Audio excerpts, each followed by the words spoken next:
Hi guys, अपन लोग civics 8th class का second chapter understanding secularism समझ रहे थे, जहाँ पे अपन ने सेकुलरिज्म की मीनिंग समझ ली थी। ये समझ लिया था कि स्टेट को रिलीजन से अलग रखने की क्या इम्पोर्टेंस है, और अपन ने इंडियन सेकुलरिज्म को देख लिया था। तो आज के चैप्टर में अपन ये देखेंगे कि इंडियन सेकुलरिज्म दूसरी डेमोक्रेटिक कंट्री के सेकुलरिज्म से कैसे अलग है। तो देखिए, जो अपन ने ऊपर ऑब्जेक्टिव पढ़े थे ना, तीन ऑब्जेक्टिव पढ़े थे। जो पहला ये था कि कोई एक रिलीजन कम्युनिटी दूसरे रिलीजियस कम्युनिटी के ऊपर डोमिनेशन ना करे, एक रिलीजन कम्युनिटी के अंदर ही कोई एक ग्रुप दूसरे ग्रुप पे डोमिनेशन ना करे, या तो स्टेट किसी रिलीजन को फेवर ना करे और किसी रिलीजन को फोर्स ना करे, ठीक है ना, दूसरों की मतलब अपने सिटीजन्स के ऊपर, ठीक है ना। तो ये तीन ऑब्जेक्टिव होते हैं सेकुलरिज्म के। तो यही सिमिलर ऑब्जेक्टिव सारे वर्ल्ड के जितनी भी डेमोक्रेटिक कंट्री है सबके रहते हैं, ठीक है। तो देखिए, अपन एक एग्जांपल लेते हैं। तो देखिए, यूएस का जो कॉन्स्टिट्यूशन था ना, जब उसका फर्स्ट अमेंडमेंट हुआ तो उन्होंने लेजिस्लेचर को प्रोहिबिट कर दिया। मतलब लेजिस्लेचर है जो यूएस की, उसको मना कर दिया कि वो ऐसा कोई लॉ नहीं बना सकती जो किसी एक रिलीजन को इस्टेब्लिश करे, ठीक है ना। तो इस्टेब्लिशमेंट ऑफ रिलीजन का मतलब क्या होता है कि स्टेट किसी भी रिलीजन को ऑफिशियल रिलीजन नहीं डिक्लेयर कर सकती, ना ही किसी एक रिलीजन को प्रेफरेंस दे सकती है, ठीक है ना। इसके अलावा उन्होंने प्रोहिबिट कर दिया था फ्री एक्सरसाइज ऑफ रिलीजन को भी। मतलब दोनों सेम ही चीज़ रहती हैं, ठीक है ना।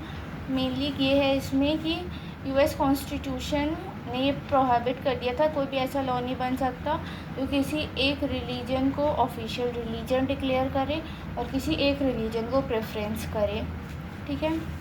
तो जो यूएस है ना, उसमें स्टेट और रिलीजन के बीच में बहुत स्ट्रिक्ट सेपरेशन है, और वहाँ पे ना ही स्टेट ना ही रिलीजन एक दूसरे के काम पे इंटरफेयर करते हैं, ठीक है। तो दोनों अपने अपने काम करते हैं और बिल्कुल भी इंटरफेयर नहीं करते हैं।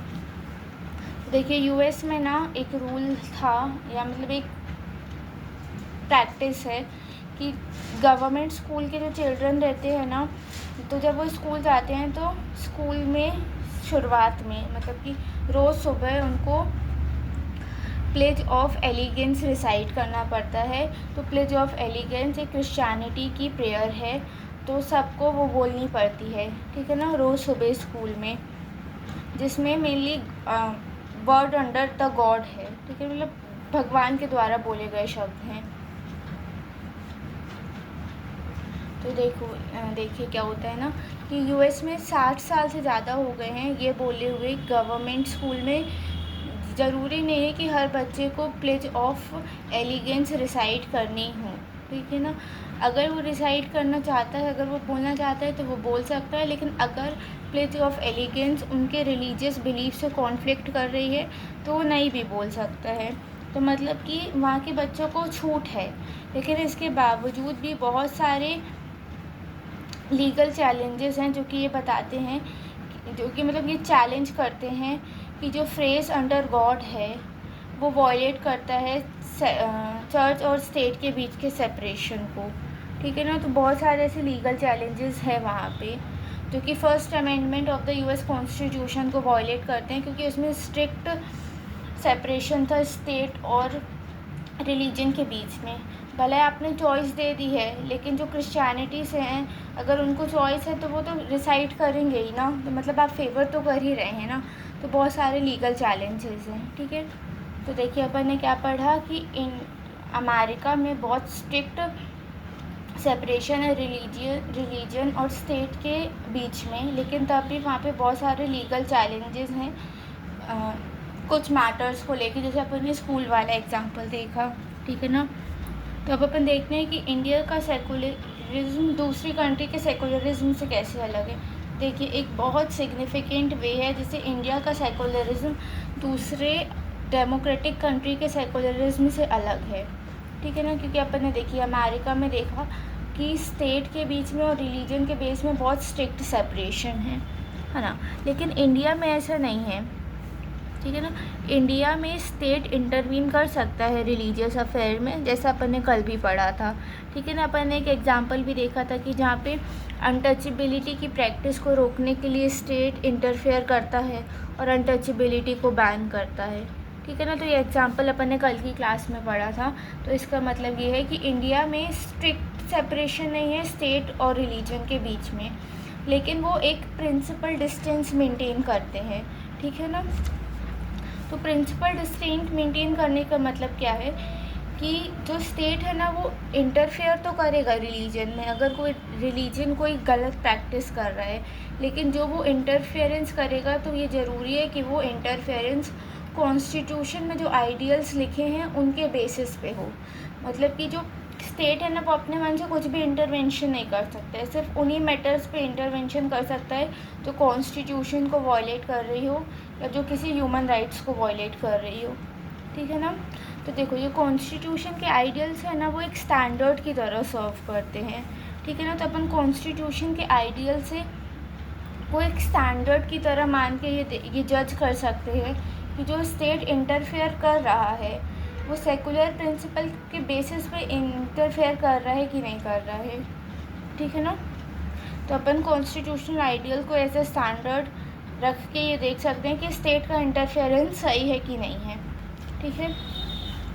देखिए इसी के साथ इंडियन कॉन्स्टिट्यूशन अपन को फंडामेंटल राइट्स भी वॉयलेट करता है, मतलब फंडामेंटल राइट्स भी प्रोवाइड करता है। इंडिया का कॉन्स्टिट्यूशन अपन को फंडामेंटल राइट प्रोवाइड करता है। तो फंडामेंटल राइट भी सेकुलर प्रिंसिपल पे बेस है। ठीक है। तो देखिए फंडामेंटल राइट सेकुलर प्रिंसिपल पे बेस हैं, तो इससे अपन ये नहीं कह सकते कि इंडिया में कभी वॉयलेशन होगा ही नहीं राइट्स का। ठीक है ना। कभी फंडामेंटल राइट का इंडिया में वॉयलेशन होगा ही नहीं या हुआ ही नहीं है, जबकि फंडामेंटल राइट पे इसलिए बेस है क्योंकि बहुत फ्रीक्वेंटली वॉयलेशन हुआ है फंडामेंटल राइट्स का या ह्यूमन राइट्स का इंडिया में। तो एक ऐसा कॉन्स्टिट्यूशनल मैकेनिज्म बहुत ज़रूरी है प्रिवेंट करने के लिए कि किसी के फंडामेंटल राइट या ह्यूमन राइट वॉयलेट ना हो, और ये देखने के लिए किसी के फंडामेंटल राइट्स या ह्यूमन राइट्स वॉयलेट ना हो, इसलिए फंडामेंटल राइट्स सेकुलर प्रिंसिपल पे बेस हैं। ठीक है। तो देखिए अगर अपन को पता होगा कि ऐसे कुछ फंडामेंटल राइट्स हैं जो कि अपन को प्रिवेंट करते हैं किसी भी डिस्क्रिमिनेशन से, तो अपन बहुत सेंसिटिव हो सकेंगे उसके लिए, और अगर अपने राइट वॉयलेट हो रहे हैं तो अपन उसके खिलाफ एक्शन ले सकेंगे। ठीक है। इसलिए फंडामेंटल राइट्स होना बहुत ज़रूरी है, और सेकुलर प्रिंसिपल पे इसलिए बेस है क्योंकि रिलीजियस डोमिनेशन को रोक सकें। तो देखिए फाइनली आपका चैप्टर यहाँ पे ख़त्म होता है। लास्ट में ब्लू बॉक्स में थोड़ी सी फ्रांस की केस स्टडी दी है, वो समझ लेते हैं। तो देखिए क्या होता है। तो फेबररी 2004 में ना फ्रांस ने एक न्यू लॉ लाया जहाँ पे उसने बैन कर दिया स्टूडेंट को कि स्टूडेंट कोई भी रिलीजियस और पॉलिटिकल साइन नहीं पहन सकते स्कूल में। ठीक है ना। रिलीजियस साइन जैसे कि जो इस्लामिक हेड स्कार्फ, मतलब जो इस्लामिक वुमेंस जो बुर्का पहनती हैं वो, या तो जूइश जो स्कल कैप पहनते हैं। ठीक है ना। या क्रिश्चियनिटी का कोई भी साइन, मतलब कोई भी रिलीजियस साइन जिससे ये पता चले कि वो कोई बच्चा कौन से रिलीजन से बिलोंग करता है, तो ऐसा कोई रिलीजियस या पॉलिटिकल साइन पहन के स्कूल में नहीं आ सकता। तो देखिए ये जो लॉ लाया ना फ्रांस में, तो इसके ख़िलाफ़ बहुत ज़्यादा रेजिस्टेंस हुआ, इमाइग्रेंट ने बहुत ज़्यादा रेजिस्टेंस किया। ठीक है ना। मतलब वो ये लॉ अपनाना नहीं चाह रहे थे। तो अब माइग्रेंट आए कैसे फ्रांस में, ये देखते हैं। तो देखिए क्या हो रहा है। तो ये जो माइग्रेंट्स हैं ना जो फ्रांस में रह रहे हैं, वो मेनली फ्रांस की जो पहले की कॉलोनीज़ थी ना, तो फ्रांस ने भी बहुत सारी अपनी कॉलोनीज़ बनाई थी वर्ल्ड में। तो जो फ्रेंच की कॉलोनीज़ थी अल्जेरिया, तुनीसिया और मोकारो, तो यहाँ से ये इमाइग्रेंट्स आए थे। तो 1960 में क्या था कि फ्रांस में ना वर्कर्स की बहुत शॉर्टेज हो गई थी, तो वहाँ पे वर्कर्स नहीं थे इंडस्ट्री में काम करने के लिए। तो फ्रांस ने ना बाहर की कंट्रीज से और अपनी कॉलोनीज से वर्कर्स मंगाने शुरू किए जिसमें वो फ्रेंच में काम कर सके। ठीक है ना। तो वो उनको वीज़ा प्रोवाइड करता था कि वो उनकी फ्रांस में आके फ्रांस में काम कर सकें।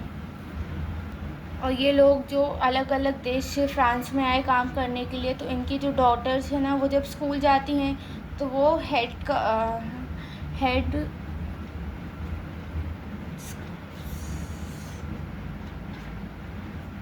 स्कार्फ्स पहन के जाती हैं। ठीक है ना। और और जब ये लॉ आया ना तो लोग ने स्कूल जाना ही बंद कर दिया और उनको स्कूल से निकाल दिया गया, जो कि ये माइग्रेंट्स की डॉटर्स थी। ठीक है, तो आई होप आपको समझ में आया होगा। लास्ट में ये फ्रांस की केस स्टडी इसलिए दी थी, ये दिखाने के लिए कि फ्रांस कैसे सेकुलरिज्म प्रैक्टिस करता है, मतलब फ्रांस में कैसे बहुत स्ट्रिक्ट सेपरेशन है स्टेट और रिलीजन के बीच पे। ठीक है, आई होप आपको ये चैप्टर समझ में आया होगा। Thank you for watching.